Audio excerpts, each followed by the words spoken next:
policy. criminalize. You actually believe that that direction is policy? Of course, the CS has pronounced it. That's a policy. That's what policy? Yeah, that criminalize the sponsors and criminalize the goons themselves. That's a policy directive. That's a policy directive, Sam. And therefore, in that context, using the police tools and instruments, we should see all of them going in without exception. Have you seen that? When you enforce the law... Have you seen that policy direction? When you enforce the law, it has been stated. You don't need to see it with your eyes. It ought to be once you make a statement, it becomes a directive. It ought to be in writing. And that is the problem we have in this country, that we are so slow and we negotiate with the law that we have made on how to implement. You don't need to, we don't need to negotiate. SOSSION, I'm sure you know what you're I'm sure you understand what I'm saying. When the CS a policy directive, just hold on. A policy directive from the ministry to the National Police Service needs to be in writing. Have you seen it? And yes, welcome back, ladies and gentlemen, and thank you very much, guys, for your great support. Now, fellow Kenyans, sometimes I normally wonder the criteria that is normally being used by Citizen TV to look for panelists or people that are going to be interviewed or that are going to talk about the state of the nation, because most of the time you find out that these people, whenever they are called upon, or whenever they are on Citizen TV, they keep on contradicting themselves. What one person says is going to be different from what the other person says. So you ask yourself, what is the problem? What is really the problem? Yesterday, Koech was saying that government has goons and that every politician has goons. If every leader has goons, according to you, what are the goons of the CS interior? He's a leader, no? What is the relation between goons and CS interior? You interior? told me every leader in government and opposition. I didn't say political leader.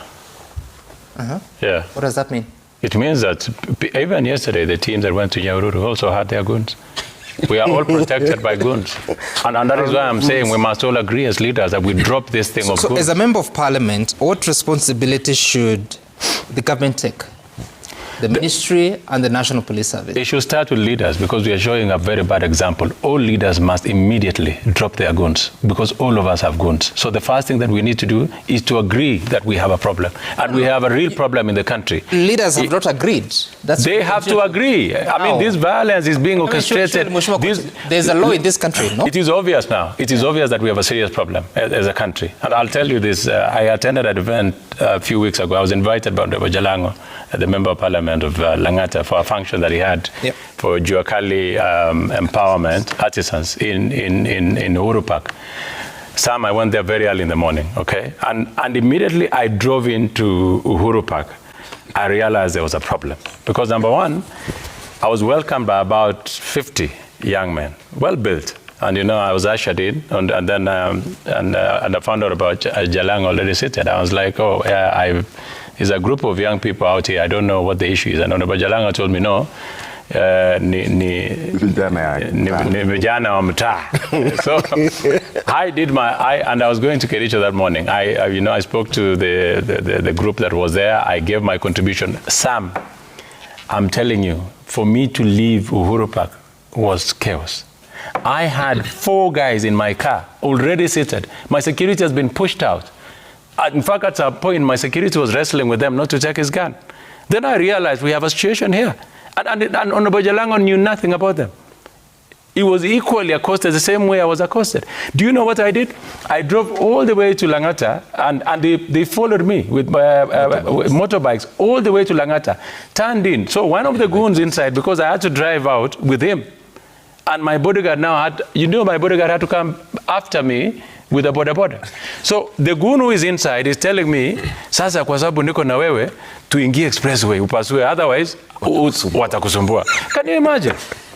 And for a moment I was like, which country am I in? But he's helping you, why are you calling him a goon? Even the same contribution I was supposed to give, I did not give there. Because Honorable Jalango told me, no, please don't even mention, tutaenda kuwapea hawa watu wa Juakali baadaye. I realized we are losing our country if this is the trajectory that we are taking. But you just told me that the Member of Parliament knows them.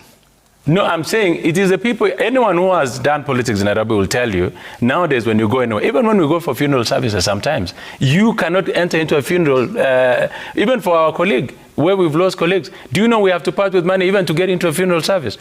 It's become something that is... Why do you think that is the situation? We've kept quiet for a very long time. I think this is one of the situations is this, and I think Fred did mention it before.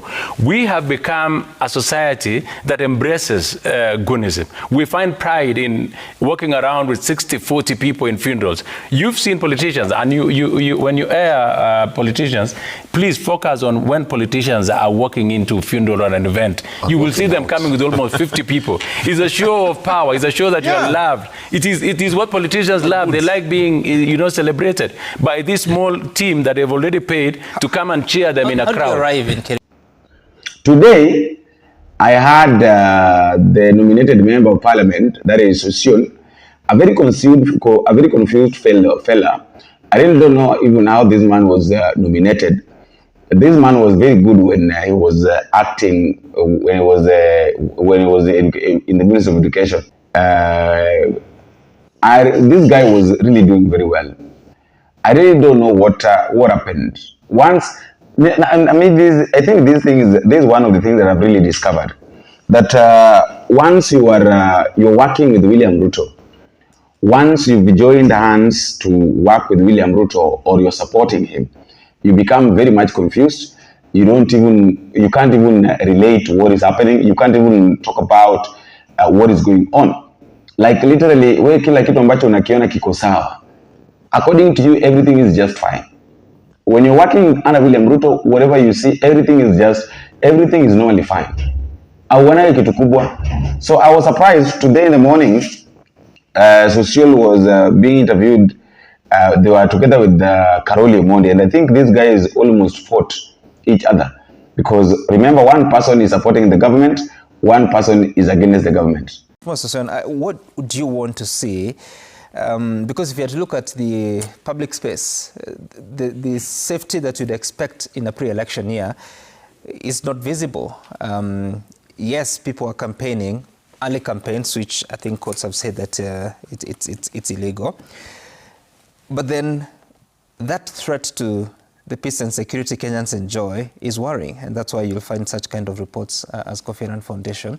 What would you like to see as we drive to the election? And I think you've said something, and you want to go soft on it, that we are on early elections, which looks illegal.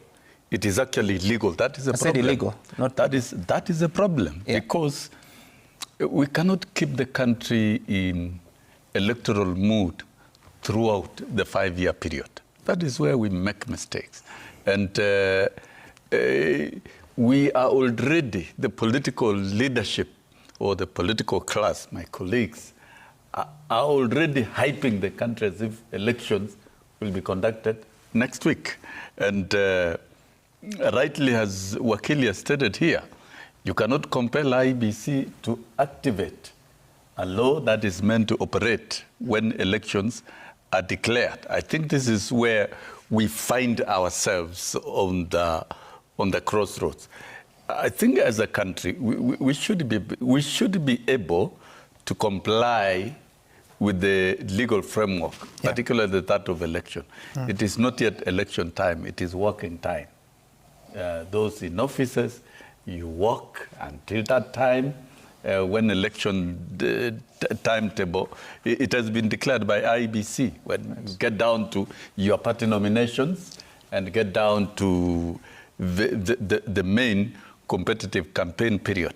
And during campaign period, so that we can scale down the tension and the criminal activities around election, the law, the Electoral Code of Conduct, and the Electoral Offence Act must be enforced. Sami, one problem that we have in this country, and it's not only in elections and in many places, we make very good laws, but we don't enforce. Criminals get away with crimes. And it is difficult to assemble adequate evidence for prosecution. And so we make good laws, but the criminals bask in the glory of crime. And they receive command from the sponsors. Masara has stated the social economic challenge is unemployment. And that is not going to be solved in a day. Yeah. The fact that there is unemployment as an economic challenge of our country, and the youth unemployment rate is very high, it is not going to be solved through crime. And CAROLI OMONDI should accept there cannot be a citizen called goon, give them any name. Yes. Give them any name. Yeah. They cannot do what they are doing unless they are directed. There is a command point. And this is what the CS Interior has been trying to explain to the country. They cannot exist on their own. There has to be somebody commanding, telling them what to do, and paying them to do exactly that. And there's no action on that person. Those persons must be napped. Those ones, they cannot also bask in the glory of hiding.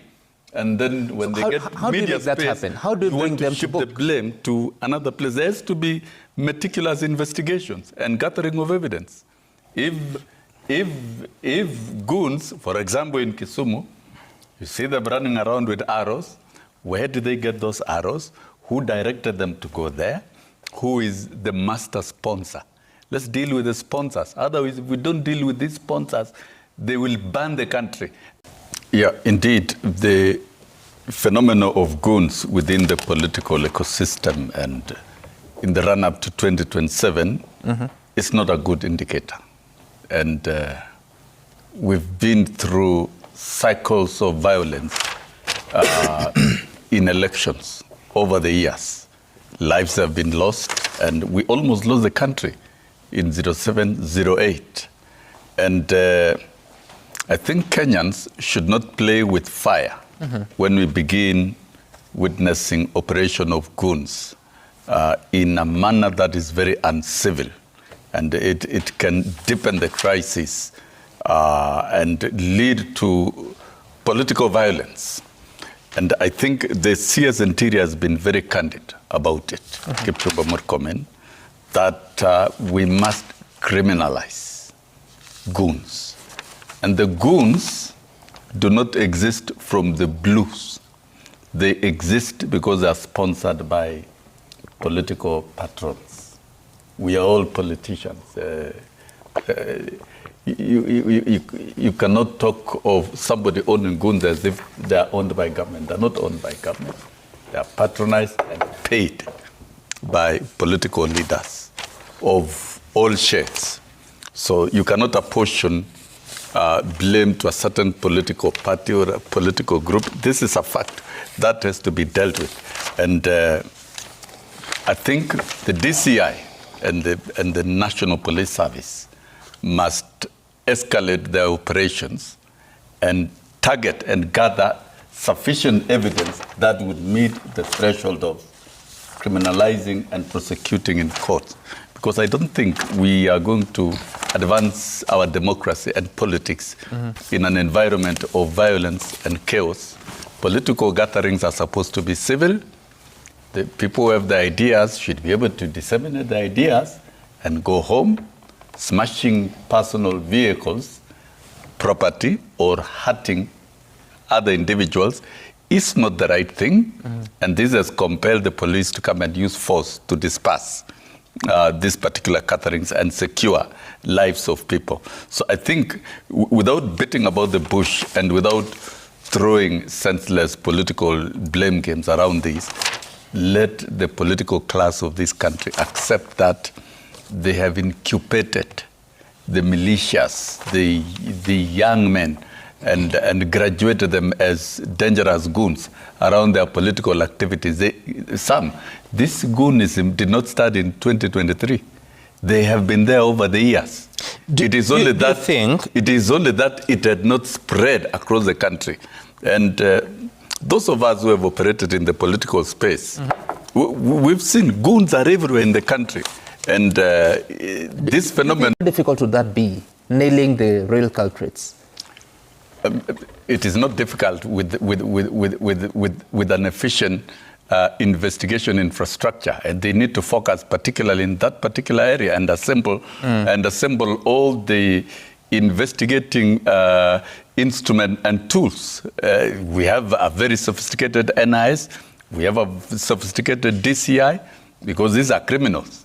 And we cannot say they belong to government. It is very easy to engage in these crimes you command and then you blame it on government. You can't blame government. And I think the IG, as has been directed by the Ministerial Policy of Interior, you should take full action and criminalize. Is there a policy? Criminalize. You actually believe that that direction is policy? Of course, the CS has pronounced it. That's a policy. That's how what policy? That criminalize the sponsors and criminalize the goons themselves. That's a policy directive. That's a policy directive, Sam. And therefore, in that context, using the police tools and instruments, we should see all of them going in without exception. Have you seen that? When you enforce the law... Have you seen that policy direction? When you enforce the law, it has been stated. You don't need to see it with your eyes. It ought to be once you make a statement, it becomes a directive. It ought to be in writing. And that is a problem we have in this country, that we are so slow and we negotiate with the law that we have made on how to implement. You don't need to, we don't need to negotiate. SOSSION, I'm sure you know. I'm sure you understand what I'm saying. When the CS a policy directive, just hold on. A policy directive from the ministry to the National Police Service needs to be in writing. Have you seen it? And yes, it is there. It is there. The directive has been made.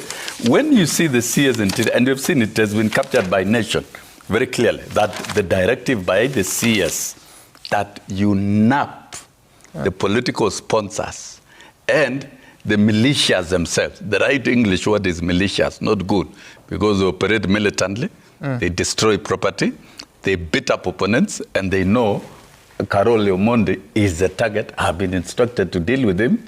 They will deal with CAROLI OMONDI. The next day, they'll deal with Masara. The next day, they'll be dealing with everybody. And that directive has been given. Okay. The legal instruments exist. So until and unless we criminalize all of them without exception, that's and okay. In all parts of the country. That's okay, Sam, I'm very shocked that my dear brother here is comparing freedom fighters to goons.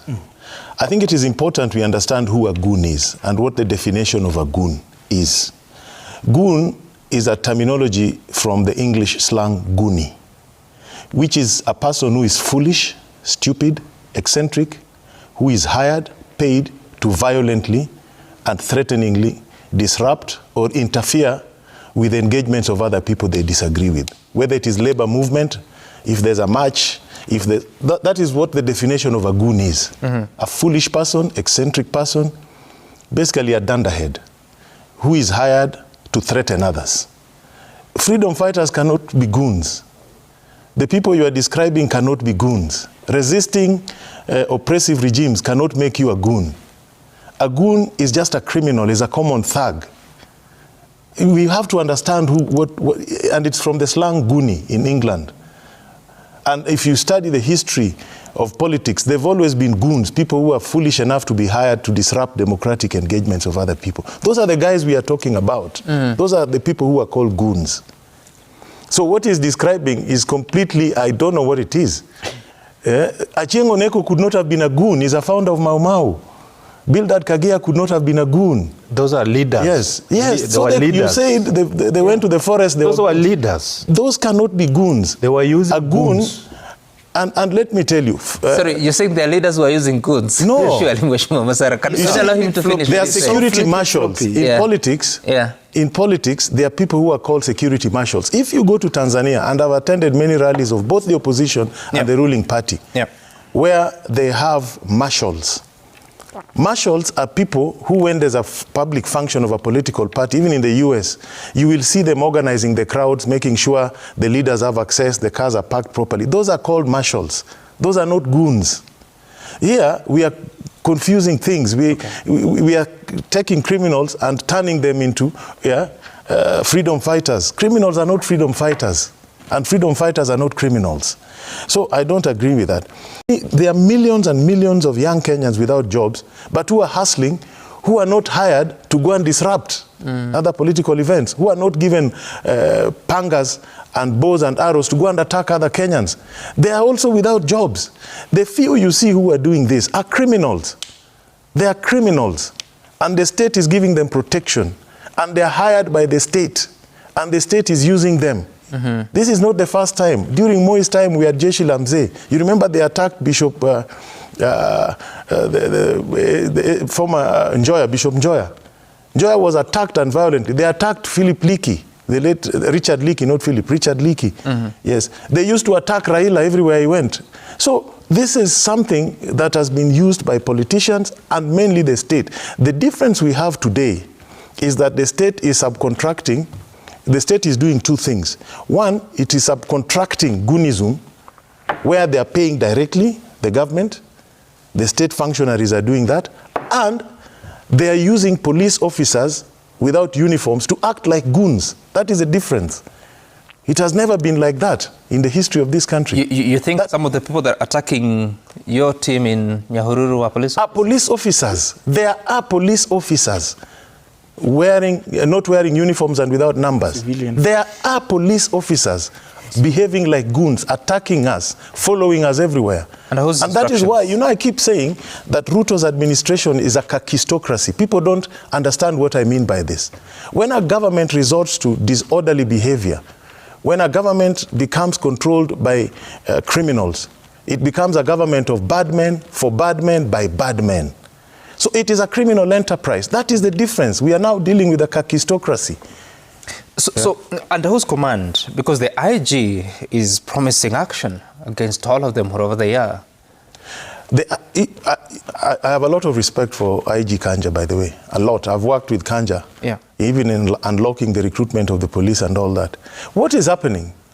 The politicians who are politically connected to the current government will deploy the police officers, or sections of the police service will deploy the police officers to be goons or hire goons. And when they are arrested by the mainstream police service, it is the politicians who give directions that those people be released. They do that. That is what happened in Kisumu when Osotsi was attacked. Yes, they do that. The police command is collapsing because those who want to do just their work in the police service are under intense pressure. They cannot do their work. They are being countermanded by political operatives. CAROLI Omondi is really against the government because of what has been going on in opposition. Why is it that Linda Wananchi most of the time is normally being attacked? Kwa nini watu wengine cannot get attacked? It is only Linda Wananchi. Yesterday I saw Caleb Amisi alienda kule Olkalau akienda kukampenia mbunge Timothy akona chama ya PM. Hiyo yake. He was never attacked. Kwa nini Kang'ata ndio kwa attacked? Kwa nini Kanini Kega ndio kwa attacked? What is really... Okay, let me ask this. What is the criteria of these goons attacking people? Tuanze hapo. Maybe somebody can tell us the criteria that the goons are using to attack leaders. Hapo tutaelewa. The security agencies are aware of political leaders who are mobilizing goons. That I cannot answer because I cannot speak for the security agencies, but they should be able to investigate on case-by-case basis. If somebody took a hammer and you just told me that it is known. You said it's a known fact. Yeah. It is a known fact they do. Is it a known fact with the security agencies? I should think they should know. They should investigate and get down to the specific culprits and individuals. If indeed CAROLI Omondi's car was smashed and somebody was saying this one belongs to CAROLI Omondi, and I think that particular specific subject person should be identified, and I also expect CAROLI Omondi and group to be able to record detailed statements with the DCI to help in investigating. Yes, it's a matter of collective. If you are a victim, record a clear statement with the police and those particular individuals, because a witness statement will act as evidence for prosecution. But if you throw accusation on television cameras without recording statements, then you are promoting the goonism. So I think this is a process where the criminal procedures should take full effect, and with full evidence, so that it can meet the threshold of law. Of the courts. And these are menace right across the country. The country must pause before we proceed with our politics.